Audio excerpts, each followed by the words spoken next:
दोस्तों नमस्कार, मैं हूं आनंद मिश्रा और आप देख रहे हैं हमारे फेसबुक पेज पे। तो देखिए दोस्तों, और जैसा कि आप लोग जानते हैं, प्रतापगढ़ ज़िले में स्थित है बाबा बिलखनाथ धाम।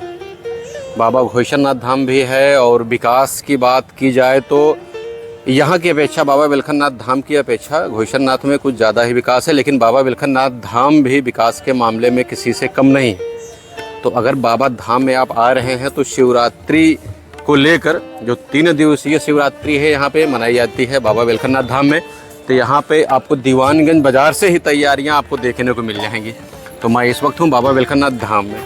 तो बाबा बिलखनाथ धाम में कहानी का जो शुरुआत होता है, सबसे पहले अगर जानकारी में आपको लिया जाए तो मैं बता दूँ, ये है बाबा बिलखरिया राजवंश के अंतिम राजा राजदेव जी का प्राचीन समाधि है। यहाँ पे आप देख सकते हैं, ये बिलखरिया राजा थे जो बाबा बिलखनाथ धाम बना है जिनके नाम से। तो ये बिलखरिया राजा थे, पहले क्षत्रिय थे, बाद में बिलखरिया राजा के नाम से जाने जाने लगे। और ये उनके जो है अंतिम राजा थे, राजा रामदेव जी का ये प्राचीन समाधि स्थल है। मैं आपको दिखा देता हूँ वीडियो के माध्यम से।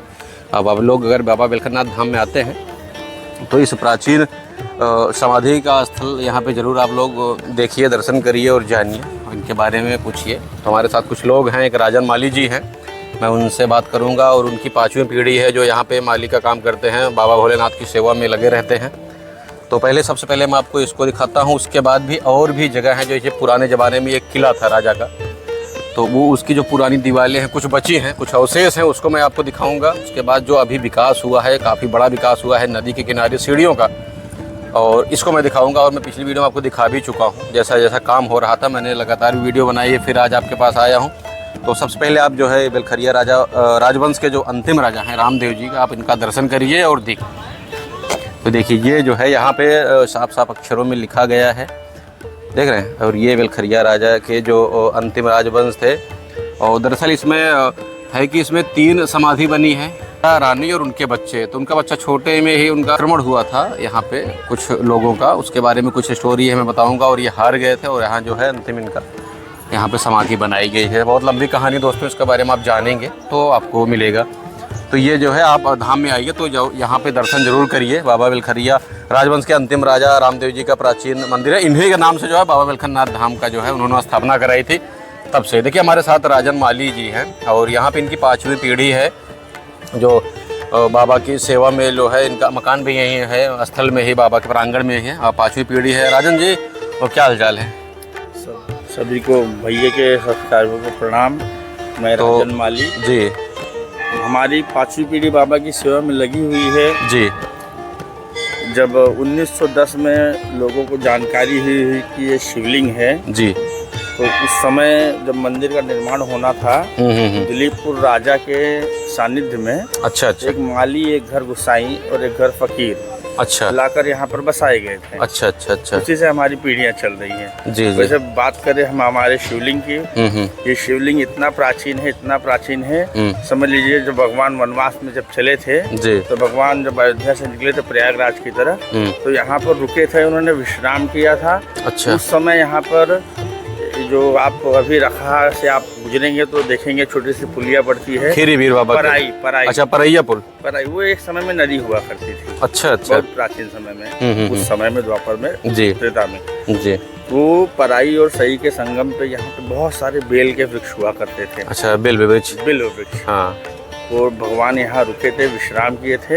अच्छा। पार्थिव शिवलिंग बनाए थे, पूजन किए थे जी। भगवान स्वयंभू यहाँ प्रकट हो गए। अच्छा। तो इनका नाम बिल्वेश्वर नाथ पड़ा था, उस बिल्व के वृक्ष की वजह से इनका बिल्वेश्वर पड़ा था। अच्छा जी। तो उस समय जो राजा था यहाँ का, उसने यहाँ भव्य मंदिर बनवाया। अच्छा। इसके अंडर में था ये। बहुत अच्छा व्यवस्था की उसने, बहुत सुंदर। लेकिन जैसे समय समय बीतता गया, आप जानते हैं द्वापर बीता, कलयुग आया। जी। कलयुग में जब ऐसा हुआ, मुगलों को हमारे देश पर आक्रमण करते थे तो बड़े बड़े मंदिरों को टारगेट किया करते थे। सबसे पहले मंदिरों को टारगेट होते थे। उसी प्रकार इस मंदिर को भी टारगेट किया गया था। अच्छा। तो मंदिर को तहस नहस करके एकदम जंगलों को पूरा बेले के जला दिया गया था। अच्छा। तो जो सूखे पत्ते जो बेल के होते हैं उसको ठेठ अवधी भाषा में खर कहा जाता है। वही बेल के खर को लेकर के जो दीक्षित गौड़ के क्षत्रिय थे, उन्होंने बेल के खर को लेकर के शपथ ली कि हम जब फिर लड़ाई जीत जाएंगे हमारे अंडर में आ जाएगा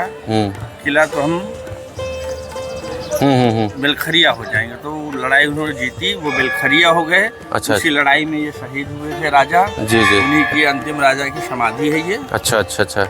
और उसके बाद ऐसा हुआ, फिर अंग्रेजों का शासन आया। अंग्रेजों के शासन में अंग्रेजों ने यहाँ से कोर्ट को शिफ्ट करके दिल्लीपुर में कर दिया। अच्छा। तो दिल्लीपुर राजा के अंदर यहाँ पे खंडहर हो गया। हाँ हाँ हाँ। मतलब सन लगभग 1700 से 1900 आने तक बाबा का यूज केवल एक पत्थर की तरह, यहाँ पे लोग लकड़ी जो घास काटने आते थे तेज किया करते, धार किया करते थे उसको। अच्छा अच्छा अच्छा। हाँ समझ रहे हैं। हाँ, शिवलिंग को धार किया करते, तेज करते थे अपना हाँ, हथियार। ये खुरपा उरपा हो गया, हंसिया हो गया, उस पे रगड़ते थे। रगड़ते थे। तो ऐसे रगड़ते रगड़ते काफी साल बीत। एक लोगों ने बड़ा दिमाग लगाया कि इसको खोद के अपने यहाँ ले चला जाए, बड़ा अच्छा पत्थर है। तो उन्होंने खोदना शुरू किया। दिन भर खोदा, शाम हो गई। हाँ। पत्थर का उसको छोर नहीं मिला। अच्छा। तो अगले दिन चला गया घर भी, अगले दिन फिर आऊंगा, फिर खोदूंगा। लेकिन जब अगले दिन ये बात लोगों में फैली कि भाई वो पत्थर हम लोग सब लोग जाते हैं तेज करने, वो खोद रहा है। लोग इकट्ठा होकर उसके पास आए अगले दिन। अच्छा। वो खोद ही रहा था, तो उसने गुस्से में प्रहार किया शिवलिंग पर। शिवलिंग पर निशान पड़ा लेकिन कोई नष्ट नहीं हुआ। वो पागल हो गया। अच्छा। खोदने वाला। एक मिनट का। उसी रात हमारे यहीं बगल में गांव है, ओझा लोगों की बस्ती है। अच्छा अच्छा। वहीं शिवहर्ष ओझा रहा करते थे। अच्छा। बड़े पुजारी, मतलब कहा जाए एक सज्जन पवित्र आत्मा थी। हाँ। उनको स्वप्न आया। हाँ। ये मंदिर है, तो सब लोग इकट्ठा होकर राजा के पास दिल्लीपुर गए। अच्छा। 1910 की बात है। राजा जी शिवलिंग मिली है, तो मंदिर बनना चाहिए। तो राजा जी ने सारी सामग्री भेजी, सब निर्माण कार्य शुरू हुआ। दिन भर निर्माण कार्य होता, अगले दिन सब साफ हो जाता, वहाँ कुछ नहीं रहता। ऐसे काफी दिन चला। फिर उनको तीसरे चौथे दिन फिर स्वप्न आया कि इसमें आपकी 3 पीढ़ी लगेगी। अच्छा। तो उन्होंने अपने माताजी के हाथों इसका जीर्णोद्धार करा के, उनकी माताजी स्वयं और उनके 2 बच्चे अच्छा भिक्षा मांग करके मंदिर को बनाए। और आज हम सब दर्शन पूजन कर रहे हैं बाबा का। चलिए, बहुत बहुत धन्यवाद। इसमें एक राजन जी एक चौपाई लिखी है जो आपने बताया था अभी। तो उस सन 1240 बीता, रण बरियार शाह ने जीता। हारे रण बेलखरिया राई, बछ गोतिन की फिरी दुहाई। पुनः विधर्मी खल समुदायी, लगे मूर्ति की करण खुदाई। ज्यों ज्यों खलदल करहि खुदाई, मूर्ति धसे मही शिव प्रभुताई। विष्णु विरंच था ना पाया, जय जय जय शिव श्याम खाया। कीन प्रयत्न बहुत सज्जनल, किंतु बना नहीं शिव ग्रह निर्मल। जा पर कृपा शंभु की होई, जगत बने यश भाजन सोई। असफल भयो दिलीप नरेशा, बना न मंदिर धन्य मने महेशा। श्री शिव हर्ष कीन तप भारी, त्यागी ब्रह्मचर्य व्रतधारी। दर्श दियो कह दीन दयाला, जाय बनावहु मोर शिवाला। 3 पुस्त मह बना शिवाला, पूजत सकल नारी नरबाला। जो नर शिव बालक हुई धाये, सो धन धाम परम गति पावे। तो इसमें जो है कि जो दिल्लीपुर राजा थे, वो मतलब ये उन्हीं की वजह से जो है, इसमें तो भाई ऐसा आ रहा है कि हारे थे जो ये जो इनकी जो दगाबाजी की है ना, तो वो लोग बजगोती थे ना। और यहाँ पे जो बस्ती है, ये लोग यादव थे पहले, अब तो सब मुस्लिम हो गए आक्रमण की वजह से। आक्रमण को जो समय जो मतलब जबरदस्ती करके लोग। देखिए दोस्तों, अगर आप बाबा बेलखनाथ धाम में आ रहे हैं तो देखिए ये मुगल, जब यहाँ पे मुगल लोग आक्रमण किए थे तो उस समय की ये जो है पिलर बना हुआ है अभी। तो आप लोग अगर आइए बाबा बेलखनाथ धाम में तो इसको ज़रूर देखिए। मुगल कालीन में बना हुआ है, ईंट का और चूने का बना हुआ है, इसमें सीमेंट नहीं है, ये चूने का और कंक्रीट का बना हुआ है। और काफ़ी पुराना है, लगभग 300 से 400 साल लोग बता दे रहे हैं, इतना पुराना। एक दीवार भी है, हम आपको दिखाते हैं। आइए दीवार भी दिखा दें आपको। ये दीवार भी है यहाँ पे, ये जस्ट ये बाबा का जहाँ समाधि बनी हुई है इन्हीं के काल में बना हुआ है, ये भी उसी से बना हुआ है काफ़ी। एक दीवार ये देख सकते हैं आप, पुरानी दीवार है। यहाँ पे घर भी है, ये देख रहे हैं आप। वहाँ जाने से थोड़ा सा दिक्कत हो रही है। ये सब उसी समय का बना हुआ है पुराने काल में। तो यहाँ समय उस समय लगभग 300-400 साल पुरानी दीवारें हैं और यहाँ समाधि के पास में है। अभी आपको ले चलता हूँ, जब यहाँ पे बेलखरिया राजा का शासन हुआ करता था, उनका किले के जो नींव है वो आपको हम दिखाते हैं, ले चलते। उसके बाद जो भी नया विकास कार्य हुआ है बाबा बेलखनाथ धाम में, वो भी हम आपको दिखाएंगे। बेलखरिया के जो राजा थे, ये इनका किला था। यहाँ पे देखिए अभी ये पुराने अवशेष हैं यहाँ पे जो हैं अभी तक। यहाँ पे इनके किले का दीवार था, काफ़ी हाइट में था और हम भी काफ़ी हाइट पे हैं। यहाँ के नीचे जो है पहले ये जो बरैया नदी थी, शही नदी, जो इस साइड से इनका जो है मुड़ा हुआ करता था। अब तो सब कट के लगभग 100-150 मीटर के मतलब डिफरेंस में हो गया, काट के इसको रास्ता बदल दिया गया क्योंकि यहाँ धाम बन गया था।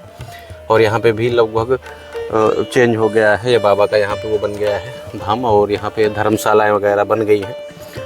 तो ये कहीं ना कहीं जो है बहुत पुरानी चीज़ें हैं। और आप लोग अगर बाबा बेलखरनाथ धाम आ रहे हैं प्रतापगढ़ में, तो इसको जो है ज़रूर आप लोग यहाँ आके देखिए और महसूस कीजिए कि लगभग 300-400 वर्ष पहले और लगभग उसके पहले का है, मुग़ल काल के पहले का भी है। यहाँ पे लोग राजा महाराजा लोग रहते थे, जिनका निवास था।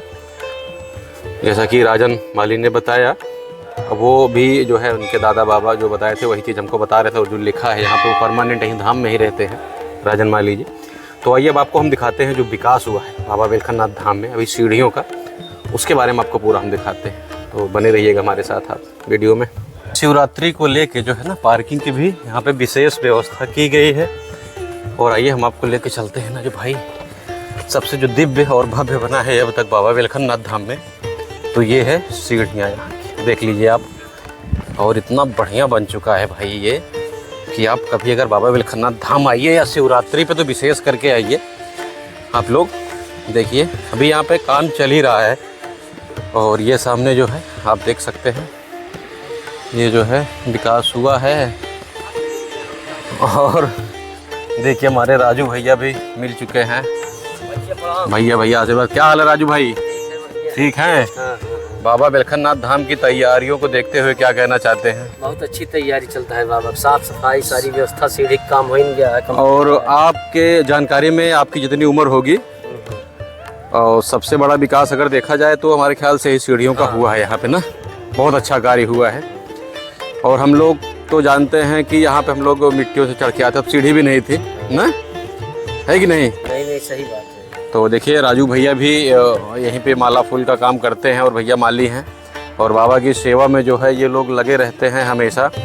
और हम लोग पहले आते थे यहाँ, तब यहाँ सीढ़ियाँ नहीं थी और मिट्टी का मतलब ऐसे पूरा टीला था, हम लोग चढ़ के आते थे, तब भी हम लोग जल लेने नीचे जाते थे और बड़ी मेहनत के साथ मतलब ऊपर आते थे। अब इतनी सीढ़ियाँ बन गई हैं यहाँ पे, तो आप लोग शिवरात्रि में ज़्यादा से ज़्यादा लोग आइए और बाबा का दर्शन करिए भाई। अब लाइन लगाने की व्यवस्था यहाँ पे है, आप पूरी सीढ़ी पर कितनी जगह है यहाँ पे, चाहे उधर से लाइन लगाइए चाहे इधर से लाइन लगाइए, लाइन तो लगेगी क्योंकि इतना ज़्यादा भीड़ है यहाँ पे।